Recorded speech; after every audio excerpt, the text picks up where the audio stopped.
Okay, thank you very much everybody for inviting me down here today to speak to you about something that's been very passionate to me for over the last 5 years, probably a little bit longer.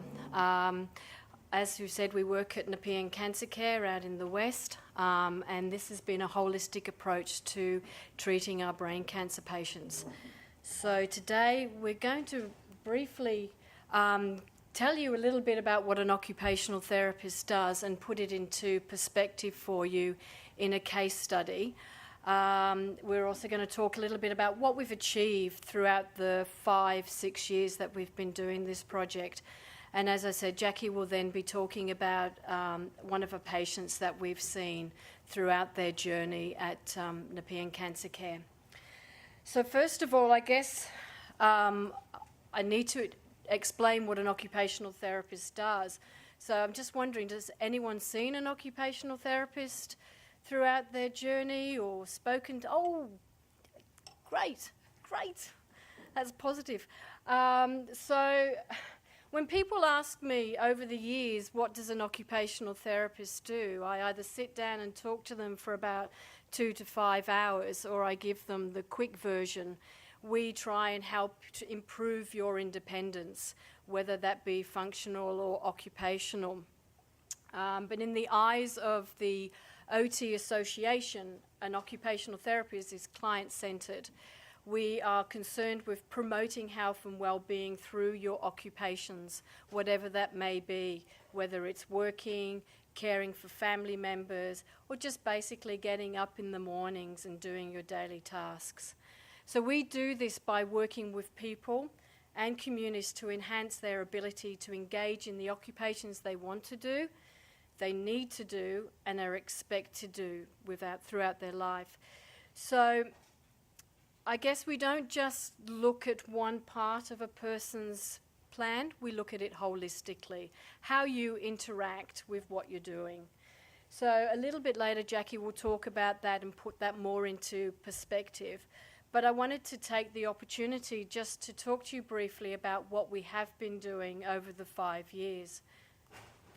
And one of those is working with Western Sydney on a 2-year project to look at the unmet needs of brain cancer patients. So many years ago, we were getting referrals for our patients, and the only thing that we could offer was equipment.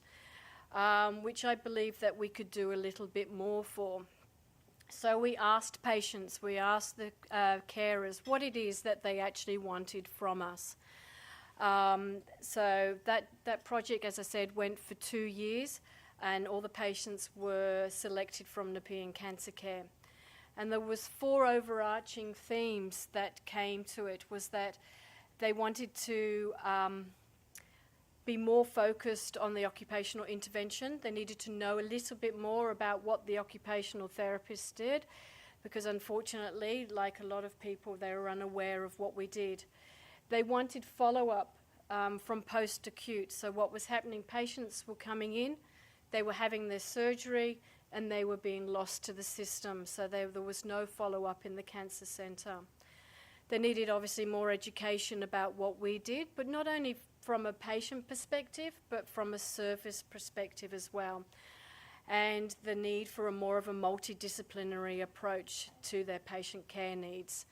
Now, at Nepean Cancer Care, we don't have care coordinators specific to this tumour group, so the patients, again, were being seen ad hoc.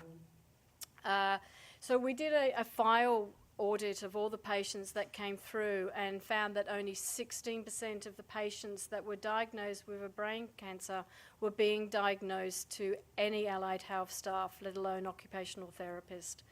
So what we did, we broke down the project and we developed a model of care where we looked at clear processes coming through into our service, and that included working with the care coordinator on the busy ward, the surgical ward, the oncologists, the radiotherapists, so they had a better understanding of who we were. So some of the benefits that we had with all this research that's been ongoing, we've actually improved our access to the occupational therapies by 76%. which I think is actually probably a little bit higher now. We've improved our care coordination to the point where we follow up our patients every fortnight or every month, whatever the patient is actually requiring. We have enhanced our interdisciplinary team, so our patients are being referred early to social work, to our clinical psychologist, to physio as needed, and we've sort of acted as that little bit of a coordinator with our patients.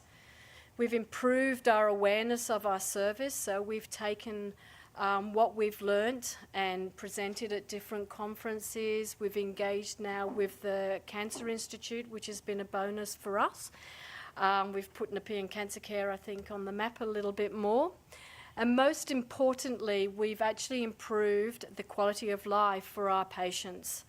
And that's been evident in the feedback and the surveys that we have provided for our patients. So it's an ongoing project, as I said, and the next project we're looking at something a little bit different, looking at neuroplasticity and brain cancer patients, so trying to improve their upper limb management or their lower limb management.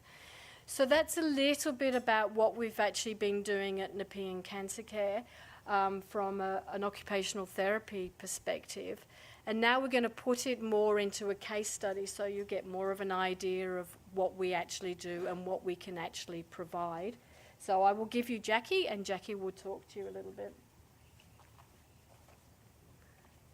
So hi everyone, I'm Jackie, and just before I do actually take you through a case study, first of all, like Dawn has said, us as OTs, we like to take a person as a whole. So I know that this picture can look quite overwhelming, but this is the OT model which we chose to adopt to our patient care. Oh, thank you. We're OTs. Sorry about that.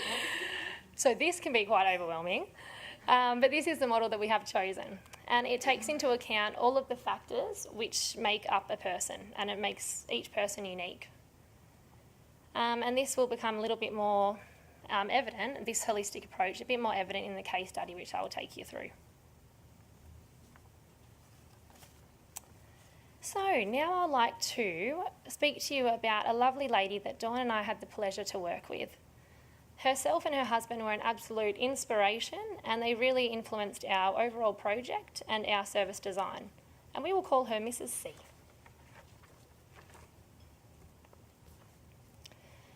So Mrs. C, we first met her and her husband quite briefly in hospital, where she presented with a general decline and quite a bit of difficulty finding her words. Now at this time she was very independent and self-caring. It was due to the project that we're actually able to follow up Mrs. C in the community. So Dawn and I went out and we completed a thorough initial assessment and regular home visits. Mrs. C was living with her husband and her son, who had a diagnosis of Asperger's, and she was living on a very large property with a very big garden, which was her absolute pride and joy.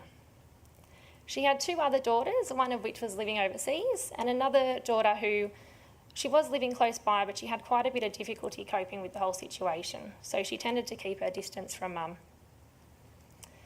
Like I said, Mrs. C was having quite a bit of difficulty finding and expressing her words, and I suppose it was quite interesting for us to see from our perspective, because rather than the tumour affecting her physically, it was actually affecting her cognition and her thinking, and it was quite upsetting for her because she was a teacher and a really intelligent woman. Mrs. C was also quite manic, so she found it quite hard to stay on one task for a set amount of time. So just to give you one example of this, Dawn and I were on a home visit, and we were sitting in the lounge room together with her and her husband speaking about her family, and within a few seconds she was up, left the room, and she came back with a guitar. And it was at this moment that she became quite frustrated and quite upset, because she loved playing the guitar and it was something that she used to be able to do. But now, because it was quite a complex task, she wasn't able to do it anymore.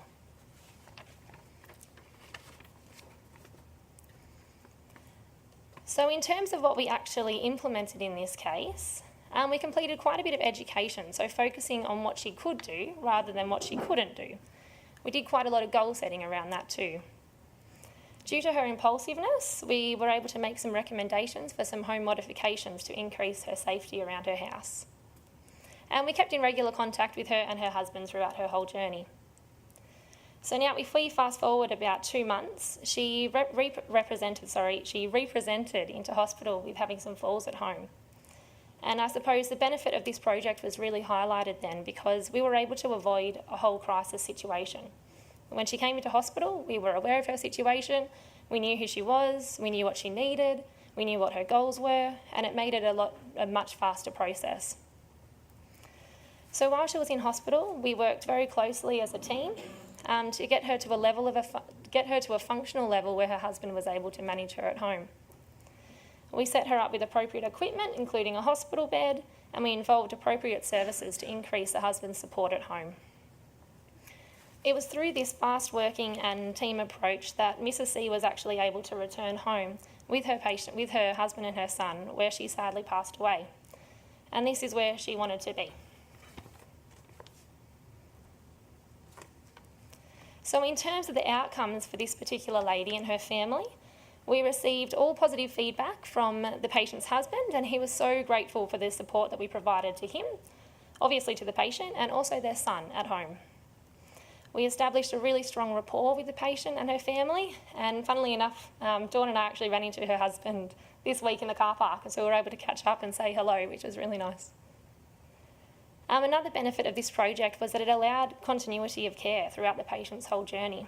So it was just having simply that familiar face when she came back into hospital, and again being able to avoid that whole crisis situation. And ultimately, Mrs. C was able to achieve her final wish of passing away at home with her husband and her family.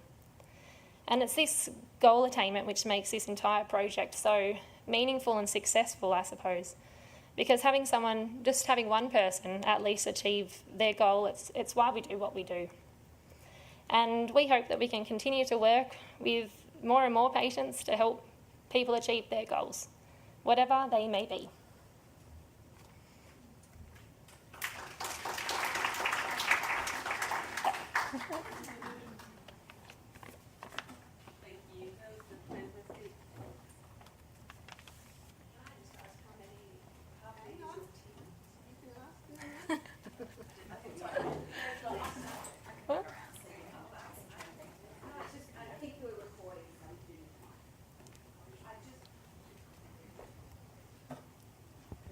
Is that it? Yes. No, I just want, firstly, congratulations on such a splendid enterprise. I mean, on behalf of the wider community, we're so grateful that people as zealous and compassionate as you are, and so wide-thinking, and it's simply fantastic. But I just wonder how big is your team? Because we need you throughout Australia, everywhere. Not very big, unfortunately. When you talk about team, there's Jackie and I down there. We have one physio, one dietitian, one social work, one clinical psychologist, which is shared between two people. So we try and do as much as we can with limited resources. And because we are a comprehensive centre, we work with our doctors and our nurses down there. We have a ward, so there's not many, but we are big. We are powerful. I have a question on where does physiotherapy end and occupational therapy begin? Because I was caught in no man's land myself around this. Yeah, personally I believe if you have an occupational therapist, you need a physiotherapist. If you need a physiotherapist, you need an occupational therapist. I don't believe you could have one without the other. Do you want to just explain the differences in the roles, maybe?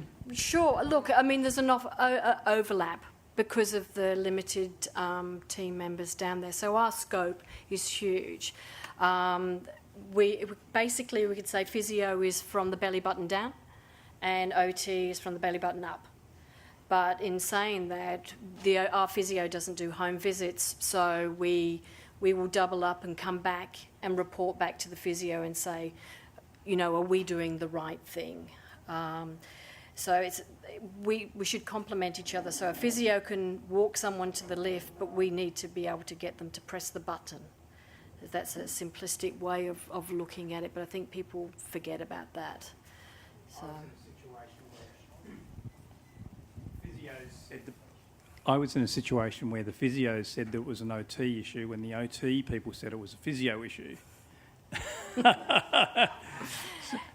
Yeah, that's a good way of shifting the blame to somebody. But, I mean, I guess because we have an MDT, we all know the patients from the beginning of the journey to the end, and we sit next to each other. So hopefully that doesn't happen where we are. But, yeah, I mean, obviously we can blame each other, but it doesn't tend to happen very often. Yeah. Hi, good afternoon. I tried my best to come here. I just came out from a meningioma and I was discharged yesterday. And my neurosurgeon was actually Dr. Fairholt. Now, when I was discharged yesterday, I felt very sad because I have spoken before my surgery to assist me on physio and OT as well. And I didn't get a very good response on that during the last 2 days. Because actually the physios are supposed to walk me, but then they tagged me when they went to my ward that I was playing with my feces. So a psychiatric thing went in, and I've explained to them, no, I used to be a registered nurse in my country, and I have to help myself. I know that the funding in this country is not quite as large as the role model that we have there in Nepean. So this is why, as a patient, I'm 45 years old, I try to help myself. Now, I just came back home from Parramatta, and I try to come back here in Wesley, because I believe that more lobbying in terms of funding of having the OT and the PT as well, because it's a training and the occupancy in terms of the funding that will make sure a patient survive for the day that she was released in the hospital. So it's a big thing to be here one day after coming out of hospital. Absolutely. So unfortunately, we can't answer specific things about specific experiences, but...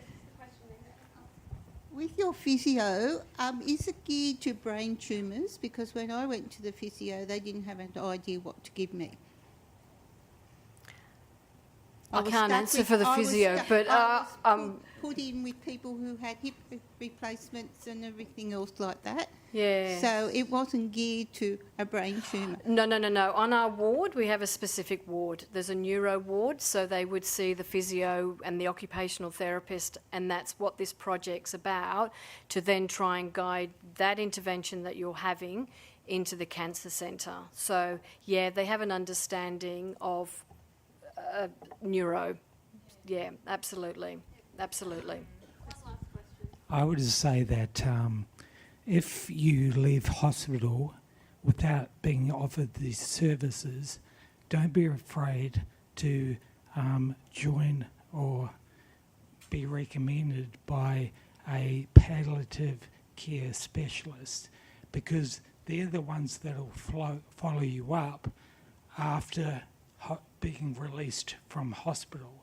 So I know we have a lot of fear surrounding the word palliative, but that's the only way I got returns.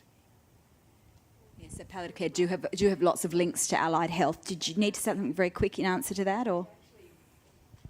My question follows on from that, and thank you for the presentation, and I was going to ask, with your case scenario and talking about the lady dying at home, being able to die at home, how does your program integrate with or work with the palliative care team in the community? That's a good question. They're downstairs.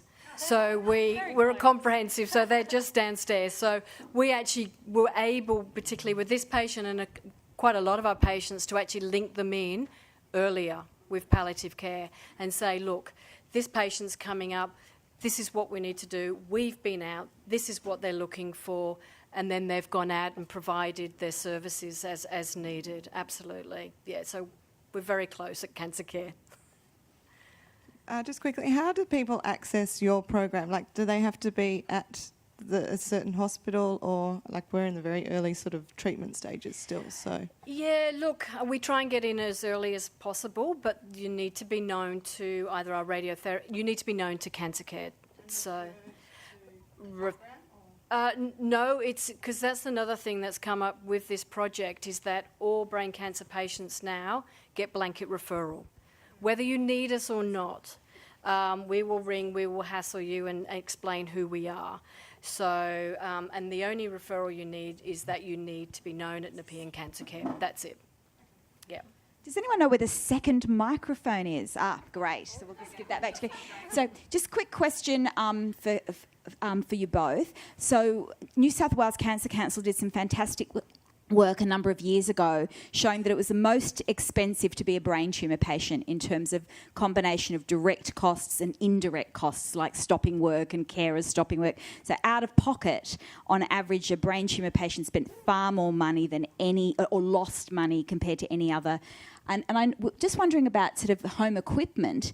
Like, so for example, what would be an average out-of-pocket cost for a patient for things like a hospital bed or for other equipment that you end up organising for patients? Hospital beds are free if you're under palliative care. You have to be under palliative care. So, and you live in the local area, so you will get a hospital bed and an air mattress.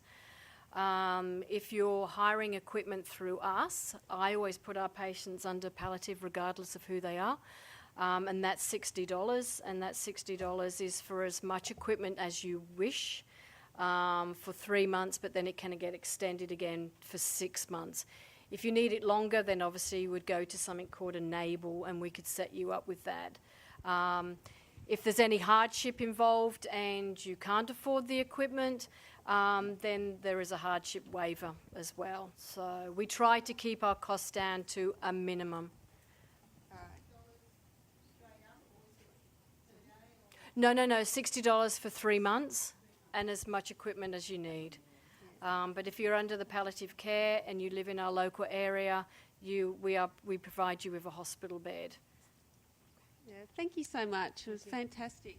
Yes, I think it's the first time we've had OT on the program, so obviously lots of interest. So Yeah, no, thank you very much. Thank you for having us. Take this